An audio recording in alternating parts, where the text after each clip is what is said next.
He talks about Republic Day. Please come to the stage. என் பெயர் அவுபாசில். நான் 5ஆம் வகுப்பு படிக்கின்றேன்.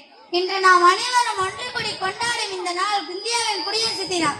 1950ஆம் ஆண்டு ஜனவரி 26ஆம் தேதி இந்தியா தனது சொந்த அரசியல் அமைப்பை ஏற்று ஒரு சர்வதேசிய குடியரசு நாடாக உருவெடுத்தது. நமது அரசியல் அமைப்பு உலகில் மிக பெரியதும் சிறப்பானது ஆகும். இது நமக்கு சமத்துவம், சகோதரத்துவம் மற்றும் நீதியை வழங்குகிறது. ஜாதி, மதம், மொழி போன்ற பாலினம் வேறுபாடு கணக்கிடமின்றி அனைவரும் சமம் என்பதை இது உறுதி செய்கிறது. இந்த குடியரசும் சுதந்திரம் நமக்கு எளிதில் கிடைக்கவில்லை.